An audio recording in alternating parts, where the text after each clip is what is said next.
High court से मुस्लिम पक्ष की याचिका खारिज। एएसआई सर्वे से किसी को कोई नुकसान नहीं है, ऐसा इलाहाबाद हाईकोर्ट का कहना। नूह में भगवा यात्रा में बवाल, पुलिस ने लगभग 160 आरोपियों को किया गिरफ्तार। 2 दिन की रिमांड पर आरोपी।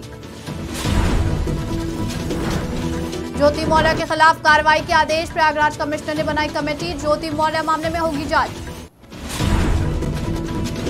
मणिपुर के बिष्णुपुर में भड़की हिंसा में 17 लोग घायल, पूरे इम्फाल में लगा कर्फ्यू। हाईकोर्ट के फैसलों पर साधु संतों की प्रतिक्रिया, कोर्ट के फैसले पर साधु संतों ने जताई खुशी। नमस्कार, मैं हूं आपके साथ नबीला उरूज और आप देख रहे हैं आज की खबर। रुक करते हैं बड़ी खबरों की तरफ। वाराणसी के ज्ञानवापी परिसर में एएसआई सर्वे को लेकर मुस्लिम पक्ष को बड़ा झटका लगा है। इलाहाबाद हाईकोर्ट ने सर्वे पर रोक लगाने से इनकार कर दिया है। अब इसको लेकर मुस्लिम पक्ष सुप्रीम कोर्ट जाने की बात कर रहा है। उम्मीद जताई जा रही है कि 1 से 2 दिन के अंदर मुस्लिम पक्ष सुप्रीम कोर्ट का रुख कर सकता है।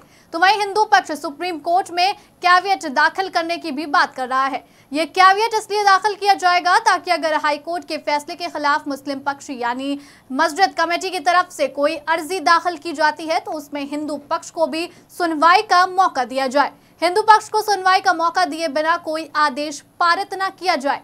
एएसआई ने कहा कि अगर खुदाई करने की जरूरत हुई तो उसके लिए पहले कोर्ट से इजाजत ली जाएगी। हिंदू पक्ष का कहना है कि विवादित जगह पहले मंदिर था, औरंगजेब ने मंदिर तोड़कर मस्जिद बनवाई थी। जानकारी के लिए आपको बता दें कि 21 जुलाई को मुस्लिम पक्ष ने ज्ञानवापी का सर्वे कराए जाने के जिला अदालत के फैसले के खिलाफ हाईकोर्ट में याचिका दाखिल कर मस्जिद के ढांचे को नुकसान होने की बात कहकर सर्वे पर रोक लगाने की मांग की थी। मुस्लिम पक्ष अब इस मामले में सुप्रीम कोर्ट जाने की तैयारी में जुट गया। हरियाणा के नूह में ब्रज मंडल यात्रा पर समुदाय विशेष के लोगों ने पथराव कर दिया, जिससे कई लोग घायल हो गए। लोगों ने झड़प के दौरान कई गाड़ियों को आग के हवाले कर दिया। तनावपूर्ण स्थिति को देखते हुए नूह और हथीन के साथ 5 जिलों में इंटरनेट सेवाएं भी बंद कर दी गई। आपको बता दें, जिस दिन हालात खराब हुए थे उस दिन मंदिर में लगभग 5000 लोग फंस गए थे। इसमें आसपास के जिलों के लोग शामिल हैं। विश्व हिंदू परिषद के केंद्रीय संयुक्त महामंत्री डॉक्टर सुरेंद्र पर भी हमला किया गया था। डॉक्टर सुरेंद्र जैन ने बताया था कि यात्रा से कार्यकर्ताओं को खींचकर हर में ले जाया गया और कई कार्यकर्ता लापता हैं। बताया जा रहा है कि यात्रा जैसे ही शिव मंदिर नलहट पहुंच रही थी उसी दौरान कुछ लोगों ने यात्रा पर पथराव शुरू कर दिया था और कई गाड़ियों में आगजनी और तोड़फोड़ की। बात करें तो हरियाणा में इस हिंसा के बाद उत्तर प्रदेश के कई जिलों को अलर्ट पर रखा गया है। आने जाने वाले लोगों की जांच की जा रही है। हरियाणा हिंसा के लिए डिप्टी सीएम दुष्यंत चौटाला ने यात्रा निकालने वालों को ही हिंसा का दोषी बताया। उनका कहना है कि यात्रा निकालने वालों ने स्थानीय प्रशासन को यह यात्रा की पूरी जानकारी नहीं दी, इसलिए हिंसा हुई। लेकिन यात्रियों का कहना है कि उन्होंने इस यात्रा के लिए परमिशन ली थी। हरियाणा सरकार ने इलाके में शांति कायम करने के लिए केंद्र सरकार से पुलिस बल भेजने को कहा था। हालात काबू में करने के लिए पुलिस ने नूह में फ्लैग मार्च निकाला। वहीं प्रशासन ने जिले में बुधवार आधी रात तक मोबाइल इंटरनेट पर बैन लगा दिया था। हरियाणा के नूह में शोभा यात्रा के दौरान हुई हिंसा के मामले में पुलिस ने आरोपियों को 2 दिन की रिमांड पर लिया है। पुलिस ने अब तक 4 जिलों में कुल 83 मामले दर्ज किए हैं और उनमें से 3 में 165 आरोपियों को गिरफ्तार किया है। पुलिस विभाग द्वारा साझा किए गए आंकड़ों से पता चला है कि सुबह 9:30 बजे तक गिरफ्तार किए गए लोगों में से सबसे ज्यादा 139 नूह में, 21 गुरुग्राम में और 5 पलवल में पकड़े गए। तो वहीं नूह में 42, गुरुग्राम में 22, पलवल में 16 और रेवाड़ी में 3 मामले दर्ज किए गए।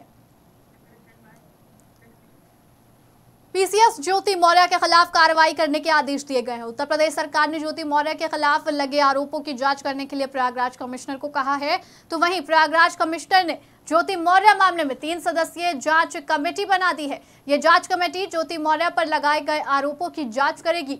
इस जांच समिति में अपर आयुक्त अमृत लाल बिंद की अध्यक्षता में 3 सदस्यीय जांच समिति गठित किया गया है।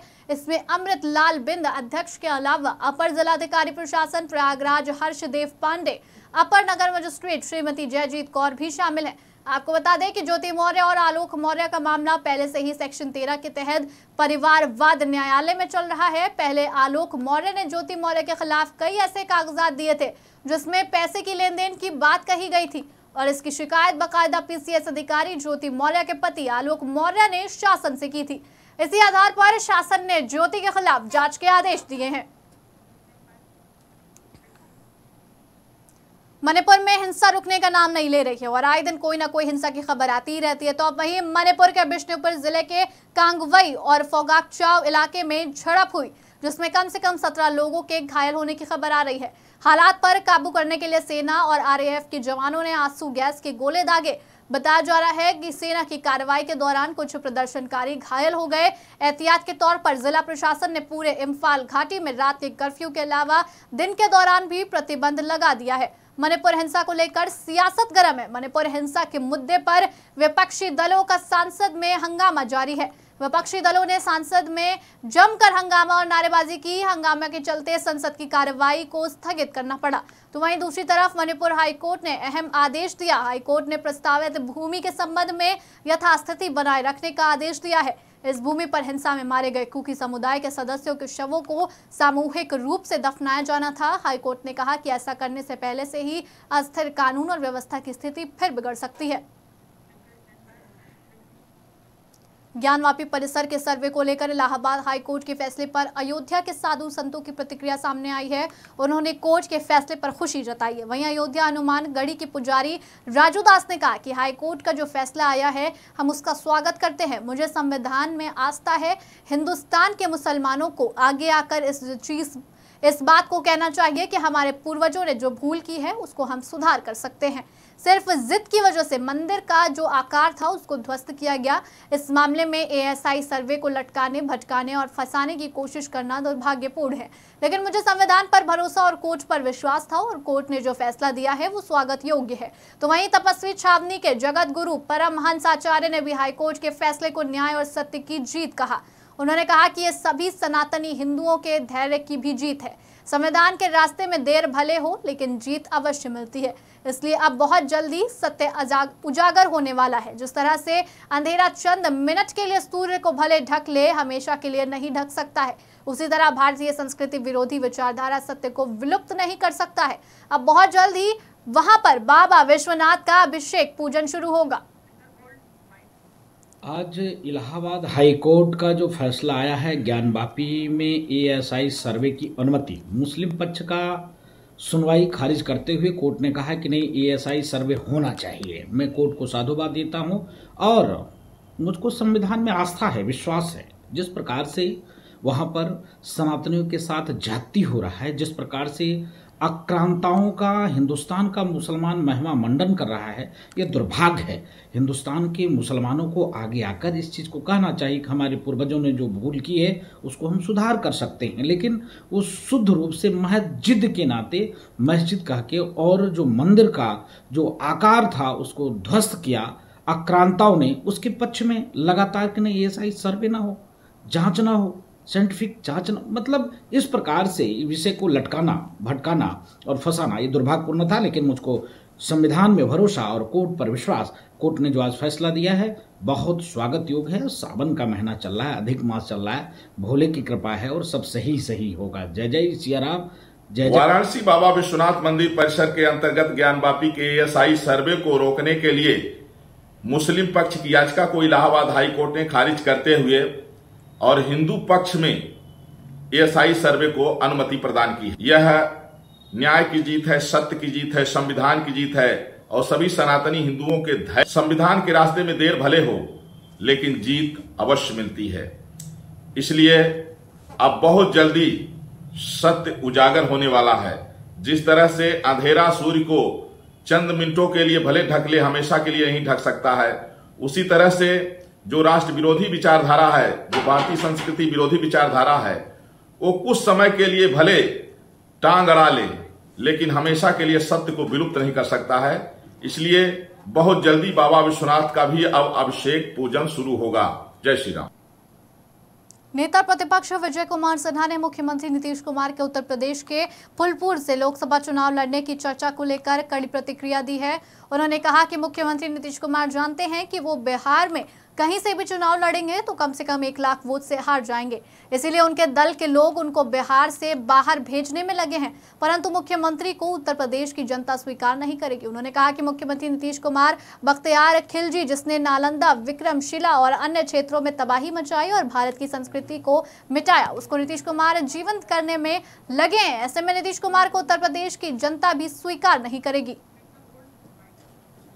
चाहते हैं कि ये बिहार छोड़ दे। उनके दल के लोग, उनके गठबंधन के लोग, वो लोग हैं चाहते हैं कि अब बिहार कोई ज्यादा बर्बाद न करे, बिहार से बाहर चले जाए। ये नीतीश कुमार की बर्बादी को देखना चाहते हैं। जो व्यक्ति अपने बिहार में चुनाव जीत नहीं सकता, बिहार की जनता के विश्वास को जो व्यक्ति खो चुका है, बिहार के किसी भी लोकसभा से ये चुनाव लड़ेंगे 1 लाख से ज्यादा वोट से हारेंगे। लोग बाहर भेजकर बिहार को बचाना चाहते हैं। ये समझ नहीं पा रहे हैं कि जब बिहार में हम चुनाव नहीं जीत सकते तो उस यूपी में, जिस यूपी में भाजपा के प्रदेश अध्यक्ष सम्राट चौधरी ने मुख्यमंत्री नीतीश कुमार पर प्रहार करते हुए कहा कि नीतीश कुमार बिहार में चुनाव लड़ने लायक नहीं है तो वो उत्तर प्रदेश से क्या चुनाव लड़ेंगे। उन्होंने नीतीश कुमार पर कटाक्ष करते हुए कहा कि उत्तर प्रदेश से चुनाव लड़ने के दौरान क्या मुख्यमंत्री ये बताएंगे कि बिहार में अपराध किस तरह बेलगाम है, बालू माफिया और शराब माफियाओं का क्या खेल चल रहा है। उन्होंने कहा कि नीतीश कुमार ने बिहार में चुनाव लड़ने लायक है। उत्तर प्रदेश में बताते चले कि मुख्यमंत्री नीतीश कुमार के उत्तर प्रदेश के फूलपुर से लोकसभा चुनाव लड़ने की चर्चा चल रही है। इसको लेकर भाजपा लगातार हमलावर है। नीतीश कुमार जी बिहार में चुनाव लड़ने लायक, उत्तर प्रदेश में कौन छीन रहा है भाई? नीतीश कुमार जी क्या बताएंगे कि बिहार में हत्या, लूट, बलात्कार बढ़ गया। उस बिहार से मैं आया हूँ और उत्तर प्रदेश में जहाँ अपराधी को या तो जेल में रहना होता है, नहीं तो जमीन के अंदर रहना पड़ता है, उस प्रदेश में जाकर ये क्या अपना दिखाएंगे कि मैं उस बिहार से आता हूँ जहाँ बालू माफिया है, शराब माफिया है, गुंडागर्दी है, उसी बिहार से आते हैं। अरे नीतीश जी को दम है तो बिहार के किसी सीट पर लड़े, भाजपा का एक समान कार्यकर्ता। दुनिया के सबसे अमीर लोगों में शुमार ट्विटर के मालिक एलॉन मस्क की इलेक्ट्रिक वाहन बनाने के लिए मशहूर कंपनी टेस्ला भारत में कदम रख रही है। टेस्ला ने पुणे में 11,65,000 के मंथली किराए पर दफ्तर भी लीज पर लिया है। बताया जा रहा है कि टेस्ला किराए का भुगतान 1 अक्टूबर से करना शुरू कर देगी। टेस्ला के शीर्ष अधिकारी भारत में अपनी एंट्री के लिए सरकारी अधिकारियों के साथ बैठक कर रहे हैं। टेस्ला भारत में Tesla India motor and energy के नाम से कंपनी चलाएगी। दस्तावेजों में दावा किया गया है कि टेस्ला ने table space technologies private limited के साथ 5 साल का लीज समझौता किया है।